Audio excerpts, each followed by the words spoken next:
बदलतोय महाराष्ट्र माझा. महाराष्ट्र आता बदलाच्या स्वरूपात आम्हाला पाहायला मिळतो आणि ही बदलाची सुरुवात झाली ते अन्न आणि औषध विभागाकडून.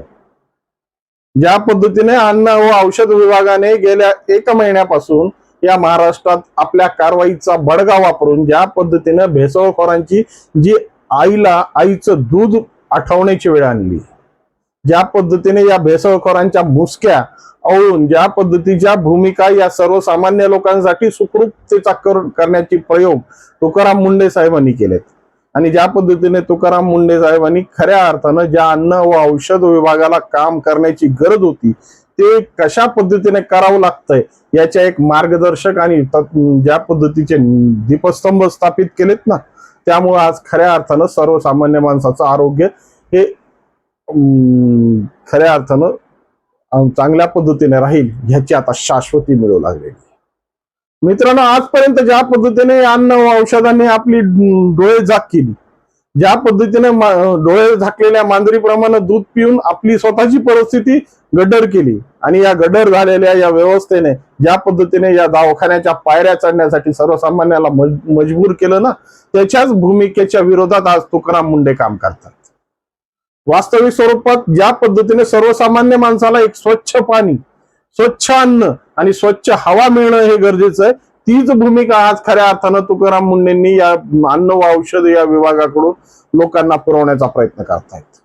वास्तविक स्वरूपात ज्या पद्धतीचा कारवाईचा बडगा सध्या तुकाराम मुंडे साहेबांनी लावलाय ना, त्यामुळे या हॉटेल आणि रेस्टॉरंट मधल्या लोकांची जी भूमिका बदलली आहे आणि ज्या पद्धतीने स्वच्छता आणि स्वच्छ पाणी देण्याची जी परिस्थिती यांच्यावर आली ना, त्यामुळे त्यांच्या खूपशा कमाईवर खूप मोठा घणाघात झाला. त्यांच्या कमाईचा सगळ्यात मोठा भाग ज्या अधांतरित व्यवस्थेच्या माध्यमातून कमवलेली जात असलेली माया आता थांबणार आहे आणि वास्तविक स्वरूपात ही याचे प्रयोग आणि याचे परिणाम समाजावर ज्या पद्धतीच्या सकारात्मकतेचे दिसू लागलेत ना, त्याच विश्लेषण करण्यासाठी मी आज तुमच्या समोर आहे. नमस्कार मित्रांनो, मी राजेश दुबे. मंथन मध्ये आपलं स्वागत आहे. खऱ्या अर्थानं सर्वसामान्य माणसाच्या हितासाठी जे जे करता येईल ते करण्यासाठीच आम्ही लोकशाहीचा अवलंब केला आणि वास्तविक स्वरूपात ज्या पद्धतीने या संविधान निर्मात्यांनी ज्या घटनेमध्ये ज्या मूलभूत अधिकार म्हणून आपल्याला महत्वाच्या भूमिका दिल्यात ना, त्याच्यातल्या मुख्य भूमिका आहेत अन्न, वस्त्र, निवारा आणि शिक्षण. या खऱ्या अर्थानं सामाजिक परिस्थितीला जोडणाऱ्या मुख्य भूमिका आहेत. परंतु आजपर्यंत या भूमिकेचा वापर करून ज्या पद्धतीने सर्वसामान्य माणसाची लूट करण्याचा प्रयोग शासन करते किंवा प्रशासन व्यवस्था करत होती, त्याच्यावर आता खऱ्या अर्थानं अंकुश लागण्याची परिस्थिती निर्माण झाली. आज ज्या पद्धतीनं अन्न व औषध विभागाकडून या महाराष्ट्रात ज्या कारवाईचा ससेमिरा या तुकाराम मुंडे साहेबांनी लावलाय ना, त्यामुळं आज खऱ्या अर्थानं सर्वसामान्य माणसाचं आरोग्य हे सुरक्षित राहील याची आता ग्वाही मिळू लागलेली. ज्या पद्धतीनं आता हॉटेल आणि रेस्टॉरंटवर एक कायदा पारित करून यांच्या फूड सेफ्टी मॅनेजमेंटचं जे एक सगळ्यात मोठं गणित तुकाराम मुंडे साहेबांनी मांडलंय ना, ते खऱ्या अर्थानं सर्वसामान्य माणसाला दिलासा देणार आहे. कारण की प्रत्येक हॉटेलमध्ये गेल्यानंतर जी मोनोपल्ली चालत होती आणि ज्या मोनोपल्लीच्या परिस्थितीमध्ये सर्वसामान्य माणूस भरडले चालला होता, तो भरडणं आता जाणार नाही. कारण की ज्या पद्धतीच्या भूमिका आणि ज्या पद्धतीचे निकष तुकाराम मुंडे साहेबांनी यांच्या समोर ठेवलेत, त्यामुळे एक चांगलं हॉटेल चालवण्यासाठी एक त्याचे मापदंड पाळणं आता अनिवार्य झालंय. स्वच्छ पाणी आणि पिण्यायोग्य पाणी देणं या हॉटेल धारकांना आता यांची मजबुरी झालेली. कारण की अगोदरच्या काळामध्ये आम्ही ज्या पद्धतीने परिस्थित्या पाहिल्या, तर त्यावेळेस ज्या परिस्थितीत आम्हाला पाणी आणून ठेवलं जायचं, ज्या परिस्थितीत आमच्या समोर पाण्याची ग्लास भरली जायची आणि ते बघितल्यानंतर सर्वसामान्य माणसाची ही पाणी पिण्याची अवस्था कुणाला पाणी पिऊ वाटत नव्हतं. त्यामुळं पर्यायानं जी एक बाजारामध्ये निर्माण झालेली व्यवस्था म्हणजे हे ड्रिंकिंग वॉटर, हे ड्रिंकिंग वॉटरच्या माध्यमातून या हॉटेल व्यावसायिकांनी करोडोंची माया जमवली. ज्या पद्धतीने रोज लागणारे 30, 40, 50 बॉक्स यांना फुकटच्या पैसे देऊ लागले. हॉटेलचा वरचा मेंटेनन्सचा खर्च या पाण्याच्या पैशावरच त्यांचा भागू लागला आणि यामुळे ही परिस्थिती आता हॉटेलमध्ये जी ड्रिंकिंग वॉटरची बॉटल येणं हे आता एक स्वाभाविक झालं. तुम्ही जरी चहा घ्यायला गेलात किंवा नाश्ता करायला गेलात तरी तुमच्या समोर वेटर ज्या पद्धतीने या ड्रिंकिंग वॉटरची बाटली आणून मांडतो आणि त्याला तुम्ही नकार देऊ शकत नाही, त्याचं सगळ्यात मोठं कारण होतं त्या हॉटेलमध्ये वाढलं जाणारं तुम्हाला पुरवलं जाणारं अस्वच्छ पाणी. आणि हे पाणी पिऊन तुम्ही तुमचं आरोग्य धोक्यात घालण्याची तुमची मनस्थिती नव्हती. परंतु या ही पद्धत पूर्णपणे बंद करण्यासाठी तुकाराम मुंढे साहेबांनी जे काही नवीन गाईडलाईन वापरल्यात, नवीन ज्या काही नवीन नियम आणि निकष वापरले, त्या निकषानुसार या हॉटेल धारकांना आता स्वच्छ पाणी आणि पिण्यायोग्य पाणी या ग्राहकांना देणं हे अनिवार्य झालंय. आता ज्या पद्धतीने यांना वरच्या कमाईवर आतापर्यंत आपली व्यवस्था चालवण्याची सवय होती, आता त्याला खऱ्या अर्थानं लगाम लागला आहे. आणि दुसरी महत्वाची गोष्ट, ज्या पद्धतीने हे ज्या परिस्थितीमध्ये ज्या निकषामध्ये हे आपलं अन्न शिजवत होते, ज्या पद्धतीने आपली परिस्थिती अधिक बळकट होण्यासाठी आहे त्या तेलाचा वापर वारंवार पद्धतीने केला जात होता.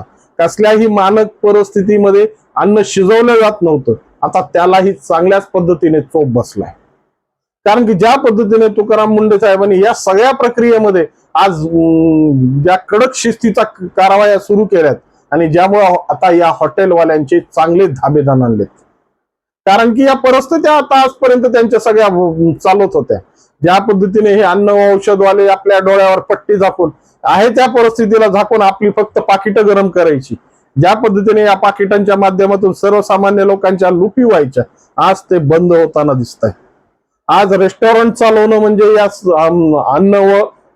अन्न व औषधाचे जे काही मानक प्रमाणपत्र आहे, ज्या पद्धतीचे सेफ्टी गाईडलाईन्स आहेत, ज्या पद्धतीच्या किचनची अवस्था आहे, ते आता सगळं स्वच्छ ठेवणं यांना अनिवार्य झालंय. या अनिवार्यतेमुळे खऱ्या अर्थानं आता यांच्या खिशावर ज्या पद्धतीने आधी मलिदा येत होता, ते मलिदा आता कमी होणार आहे. आणि कुठल्याही हॉटेलमध्ये जा, कुठल्याही परिस्थितीत जा, तुम्हाला आता आवाच्या सव्वा पैसे तुम्हाला मोजायची गरज पडणार नाही. कारण की आता ज्या परिस्थितीत समाज व्यवस्था किंवा या अन्न व औषध प्रशासन आपल्या कारवाया करत आहे, त्यामुळं आता तुम्हाला स्वच्छ आणि खाण्यायोग्यच परिस्थिती तुम्हाला पाहायला मिळेल. हॉटेल बदली जेवण केल्यानंतर तुम्हाला दुसऱ्या दिवशी दवाखाना गाठण्याची वेळ येणार नाही. कारण की या सगळ्या मानकांमध्ये जर खऱ्या अर्थानं जर या हॉटेलवाल्यांची व्यवसाय सुरू झाले आणि अशा पद्धतीने सर्वसामान्य माणसाची परिस्थिती जर खऱ्या अर्थानं पाहण्यात आली, तर खरं जे आम्ही पैसे खर्च करतोय त्याचा योग्य मोबदला आम्हाला मिळतोय याची आता सर्वसामान्याला शाश्वती हो झाल्याशिवाय राहणार नाही. त्यामुळं आजपर्यंत जे होत होतं आता ते ह्याच्या पुढे होणार नाही याची सगळ्यात मोठी खात्री म्हणजे तुकाराम मुंढे साहेबांनी दिलेल्या गाईडलाईन्स.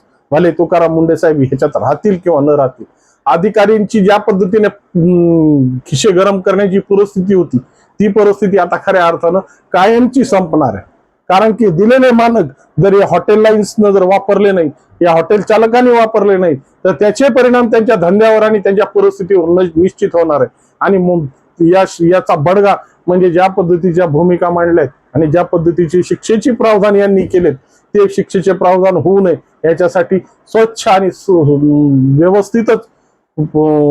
व्यवस्थितच त्यांना वागावं लागेल. त्यामुळं आता येणारा काळ खऱ्या अर्थानं आपल्यासाठी दुष्कर्माचा नाही, तर खऱ्या अर्थानं चांगल्या परिस्थितीला आणण्याचा आहे. आणि एकट्या तुकाराम मुंढेंनी जर हे कार्य केलं असेल, या एकट्या परिस्थितीत या सगळ्या तुकाराम मुंढेंनी ही परिस्थिती बदलली असेल, तर आतापर्यंत ज्या पद्धतीने व्यवस्थेने हजारो IAS तयार केलेत, हजारो अधिकारी तयार केलेत, ते अधिकारी आतापर्यंत काय झोपा घेत होते का माशा मारत होते?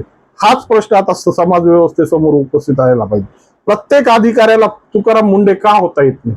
का तुकाराम मुंढेंना वेगळं पॅकेज दिलं जातं? का तुकाराम मुंढेंना वेगळ्या पद्धतीची भूमिका दिली जाते?